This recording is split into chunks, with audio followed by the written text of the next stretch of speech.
রোজানা বেটা মানুষ তো আমরা ইলা কোনো সময় তো আমরা রাইতো না কোনো পুরা দিন যার আমরা লাগে তিলাওয়াত করা যাইজ না। মহিলা সকলের ইলা সময় আইয় তারা কোরআন তিলাওয়াত করতে পারেন না, কিন্তু পুরুষ আমরা আল্লাহ নিয়ামত যে আমরা জিন্দেগি তিলা কোনো দিন আইতো না যে আইগার তোমার লাগে কোরআন পড়া যাইজ না, ইলা হয়নি ভাই না। তাদের প্রত্যেক দিন আল্লাহর কালাম তাকে কিছু আমরা তিলাওয়াত করতাম কই না পার হলে ইনশাআল্লাহ। দেখুন হিসেবে এই ওয়াদা করে এই সওয়াব আপনার আর এই সওয়াব আপনার আর অন্যর অ্যাকাউন্টও যাইতো না, আপনার পার্সোনাল নিজস্ব অ্যাকাউন্টও যাইব, কিন্তু লাভবান হইব এই কোরআন আপনার পক্ষে ওকালতে করবো আল্লাহর দরবার, আল্লাহর দরবার আপনার ওকালতে করবো। এলে কোরআনের লগে ঘনিষ্ঠতা বাড়াইবার প্রাথমিক ফার্স্ট অফ অল স্টেপ হইল তিলাওয়াত করা। আমরা সারা করবো না ভাই, যদি কোনোদিন ব্যস্ততার মাঝে দিয়ে আপনি দেখি দেখি তিলাওয়াত করতে নাও পারেন, মুখস্থ কিছু তিলাওয়াত করিয়া ঘুমাইবা হইন ফিরিয়া ইনশাআল্লাহ। আর দেখিয়া কমপক্ষে সর্বনিম্ন 10টা আয়াত আমরা তিলাওয়াত করতাম। ইমামে আজম আবু হানিফা রাহমাতুল্লাহ আলাইহি ফরমাইতেন 10 আয়াত যদি কেউ তিলাওয়াত দেখি দেখি করিলায় তে তারে লাম ইউক্তাব মিনাল গাফিলিন, তারে আর গাফিল হল লিস্ট নাম লেখা হইতো না, লেখা হইব যে হেও জাগ্রত জাকির। এই ওয়াদা আমরা করি ইনশাআল্লাহ। কোরআনের লগে আমরা ঘনিষ্ঠতা বাড়াইব, আর এই কিতাবের লগে যারা ঘনিষ্ঠতা বাড়াইব তারা দুনিয়া এবং আখিরাত দুই জায়গায় কামিয়াব হইন ইনশাআল্লাহ। ও আল্লাহ রাব্বুল আলামিন আমাদের দুনিয়ার চলার পথ এবং পথেও শিখাইয়া দিতেন। ফরমাইতেন ইয়া আইয়ুহাল্লাযীনা আমানু ইযা লাকীতুম ফিয়াতান ফাসবুতু ওয়াযকুরুল্লাহা কাসীরান লাআল্লাকুম তুফলিহুন। ও আমার ইমানদার বান্দা হল, আল্লাহ ডাকিয়া ইমানদারদের কইতা এখানে ডেফিনেট হুকুম কইতা, এটা দুনিয়ার পাবলিক রে নাই, ভিন্ন ধর্মীয় ফ্লোরে নাই, ভিন্ন ধর্মীরে বিভিন্ন জায়গা তাহলে ডাকছই। কোরআনে করিম খুলিয়া থাকবা মুসলমান অমুসলমান খ্রিস্টান জৈন সব ধর্মের মানুষরে বিভিন্ন মতাদর্শরে আল্লাহ ডাকছই, ডাকি ডাকি কামিয়াবির পথ বাতাইয়া দিছে। এবাদত বন্দেগী কেবলমাত্র মুসলমানদের হয়েছে, আর যারা ইসলাম অ্যান্সার করছে, যারা মুসলমান বনি গেছে তারারও এবাদতের কথা বলছে। যারা মুসলমান হইছে না তারার প্রতি নমাজ রোজা হজ যাকাতের অর্ডার আইছে না আমতর পর, বরং তারার ঈমান আনবার কথা কোয়া হইছে। ইয়া আইয়ুহান নাস উবুদু রাব্বাকুম, হে পৃথিবীর মানুষ যা তোমাদের প্রতিপালকের গোলামি করো, ইবাদত করো। মানুষের লাগি কর্তব্য তার মানানেওয়ালা তার স্রষ্টার ইবাদত করতো, ও আল্লাহ মানুষের ডাকছে। কিন্তু নমাজ পড়া অর্থাৎ ঈমান আনিয়ে ইবাদত করতো, আম ইবাদত উপাসনা, অন্যর গায়রের ইবাদত না লাগিয়া আল্লাহর ইবাদত আইতো, ওখান মকসুদ বানাইয়া তারে ডাকা হয়েছে।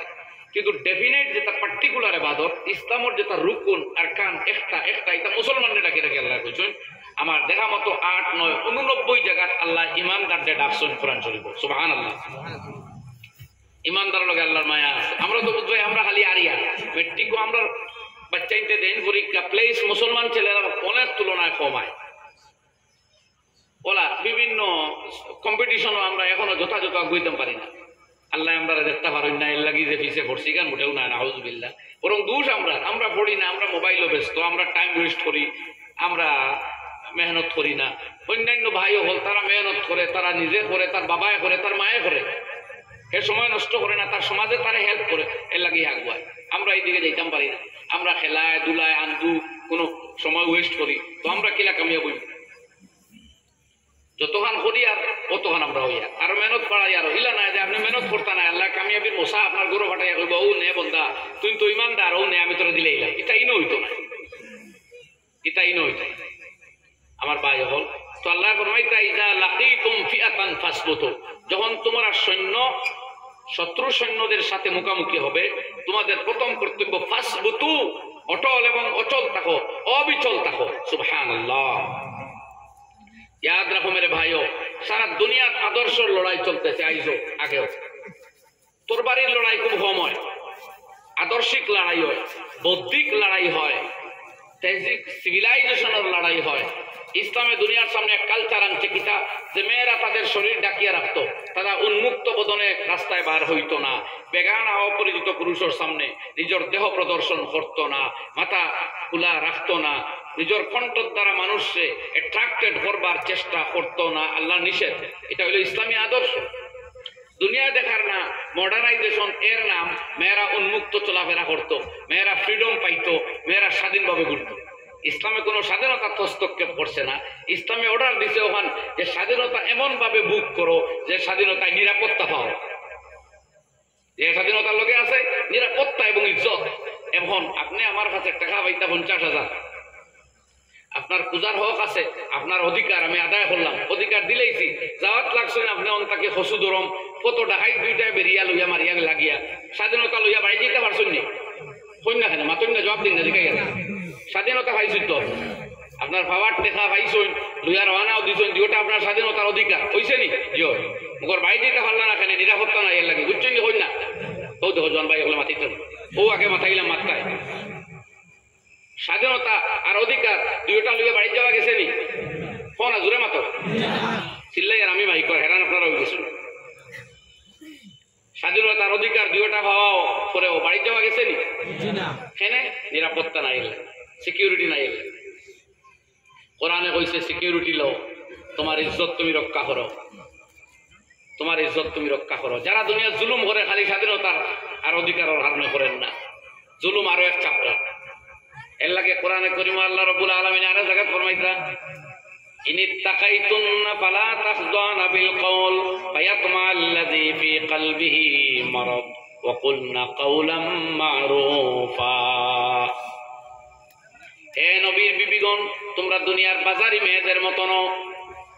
সুতরাং তোমরা যদি আল্লাহরে ভয় করিয়া থাকো, হে মুসলমান মেয়েরা বিবিরা, আল্লাহ রাব্বুল আলামিনের ভয় যদি তোমার হৃদয়ে তোমাদের হৃদয়ের মধ্যে থাকে, ফালা তাখদানা বিল কওল, তাহলে নিজের কণ্ঠরে কচি বানাইয়া মানুষের মন তোমার দিকে আকর্ষিত করার চেষ্টা করিও না। যদি এমনটা করো, ফায়াতমা আল্লাযী ফি কলবিহি মারাদ, যার হৃদয়ের মধ্যে আছে ব্যাধি, তার মন আছে খারাপ, সে তোমার অনিষ্ট সাধনে লাগি যাইব, আর এরপরে তোমার কষ্ট হইব, ক্ষতি হইব, দুঃখ পাইবাই। বুঝছেন কথা?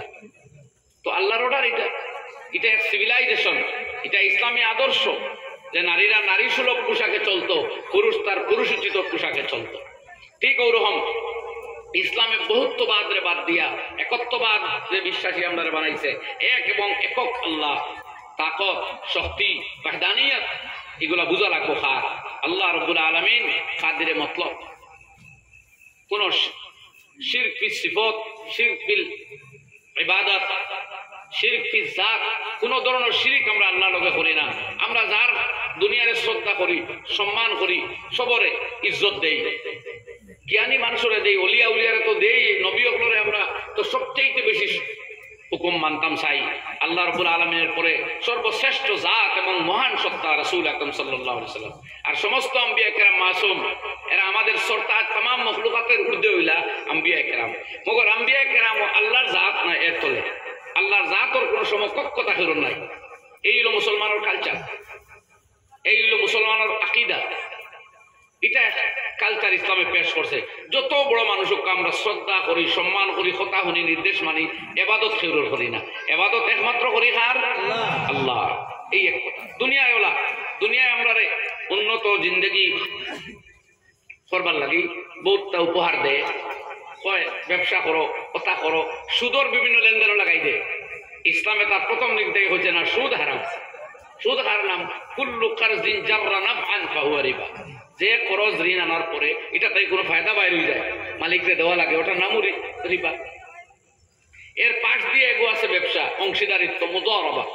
আপনি একজনকে টাকা দিয়েছেন যে ব্যবসা ধ্বংস লাগি যায়, শেয়ার হয়ে যায়, যে ঠিক আছে আমি 10,000 টাকা আপনারা দিছি, আপনার ব্যবসার 5 ভাগের 1 ভাগ আমার, লাভের হচ্ছে 5 ভাগের 1 ভাগ আমি তা, যত টাকা লাভ হয় 1/5 আমি পাইব। এটা আর এক কথা। আর এটা না করি আর টাকার বিনিময়ে নির্ধারিত অংশ আনার নাম হইল সুদ। নির্ধারিত অংশ আপনি ঠিক করিচ্ছেন, নির্ধারিত পরিমাণ অংশ নাই। তো ইসলামে আইডিওলজি ফলাও দেখাইছে যে সুদ আর ব্যবসা দুইটার মধ্যে বেশ সম। যালিকা বিআন্নাহুম ক্বালু ইন্নামাল বাইউ মিসলুর রিবা ওয়া আহাল্লাল্লাহুল বাই'a ওয়া হাররামার রিবা। আল্লাহ কইতা ওরা অজ্ঞ, এরা জানে না, এরা কয় সুদ আর ব্যবসা তো সমান। আল্লাহ কইতা না, সুদ হারাম, ব্যবসা হালাল। ব্যবসায় মাল বাড়ে, সুদেও মাল বাড়ে। সুদের বর্ধিত অংশ হারাম, ব্যবসার বর্ধিত অংশ হালাল, পাক আর সাফ আর পবিত্র। ঠিক এইভাবে কোন দিনও ইসলামের ইতিহাস ও রাজনীতিবিদ হল বাদ দিলাই, ইসলামের ইতিহাসও দেখবা আদর্শগত ভাবে ধার্মিক মুসলমান হলে কোন মানুষের উপরে জিন্দগিতে হামলা করছেন না। এর বাদেও পৃথিবীর যুগে যুগে মুসলমানের উপরে হামলা হয়েছে। আর আজকের পৃথিবীর সঠিক অবস্থা আপনি লক্ষ্য করেন না। এই যে ফিলিস্তিনের মানুষগুলা সারা দুনিয়ার ইতিহাসে আমরা কয় যারা নিজস্ব ঘর বাড়িতে এই ইসরায়েলি অঙ্গনে বসবাস করাইয়া দিল, জায়গা দিল, স্থান দিল, ভূমি দিল, আজকে নিজ ভূমিতেই তারা পরাধীন হয়ে গেল।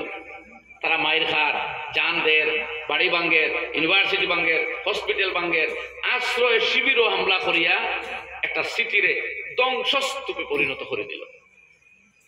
কারণ কি? এরা তো হামলা করছে না ভাই, তারা নিজ ভূমিতে। এরা তো দেশ দখল করেন না, নিজের হাজার হাজার মানুষ তোমরা নিয়ে বন্দী করে তুইস।